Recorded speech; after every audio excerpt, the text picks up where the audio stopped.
ప్రస్తుతం బాక్సాఫీస్ దగ్గర హర్రర్ సినిమాల హవా నడుస్తోంది. అదే జోనర్లో లేటెస్ట్గా వచ్చిన చిత్రమే ఇషా. బన్నీవాస్, వంశీ, నందిపాటి లాంటి ప్రముఖ డిస్ట్రిబ్యూటర్స్ రిలీజ్ చేయడంతో ఈ సినిమాపై మంచి బజ్ క్రియేట్ అయింది.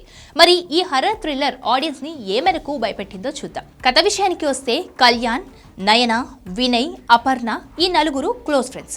సొసైటీలో మూఢనమ్మకాలు, దొంగబాబాల ఆట కట్టించడమే వీళ్ళ పని. ఈ క్రమంలోనే అమెరికాలో సైకియాట్రిస్ట్ గా పనిచేసి ఇక్కడ బాబా అవతారం ఎత్తిన ఆదిదేవ్ను టార్గెట్ చేస్తారు. అతడి అసలు రంగు బయటపెట్టడానికి వెళ్తుండగా ఓ యాక్సిడెంట్ జరుగుతుంది.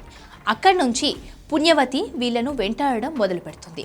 అసలు ఆ పుణ్యవతి ఎవరు, వీళ్లకు ఆమెకు ఉన్న లింక్ ఏంటి అనేది మిగిలిన కథ. స్క్రీన్ ప్లే విషయానికి వస్తే సాధారణంగా హర్రర్ సినిమాలకు స్టోరీ కంటే స్క్రీన్ ప్లే అండ్ సౌండ్ చాలా ముఖ్యం. దర్శకుడు శ్రీనివాస్ మన్నే కూడా ఇదే ఫార్ములాను ఫాలో అయ్యాడు.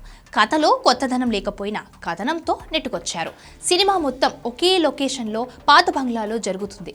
దయ్యాలంటే నమ్మకం లేని బ్యాచ్కు భయం రుచి చూపించడమే ఈ సినిమా కాన్సెప్ట్. డైరెక్టర్ రాసుకున్న సీన్స్కి మ్యూజిక్ డైరెక్టర్ ఇచ్చిన బీజిఎం ప్రాణం పోసింది. చెప్పాలంటే డైరెక్టర్ 40% భయపడితే మ్యూజిక్ డైరెక్టర్ తన సౌండ్ డిజైనింగ్తో 60% భయపెట్టాడు. ఫస్ట్ హాఫ్ కొంచెం స్లోగా అనిపించిన ఇంటర్వెల్ తర్వాత సినిమా హైప్ క్రియేట్ చేసింది. ముఖ్యంగా క్లైమాక్స్కి ముందు వచ్చే 20 నిమిషాలు ఆ ట్విస్ట్లు ఆడియన్స్ని థ్రిల్ చేస్తాయి.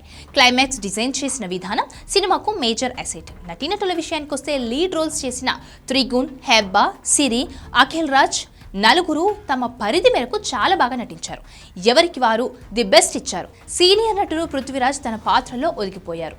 ఇక మైమ్ మధు క్యారెక్టర్ ఆయన నటన సినిమాకి స్పెషల్ అట్రాక్షన్. టెక్నికల్ టీం విషయానికి వస్తే ఈ సినిమాకి ప్రధాన బలం మ్యూజిక్.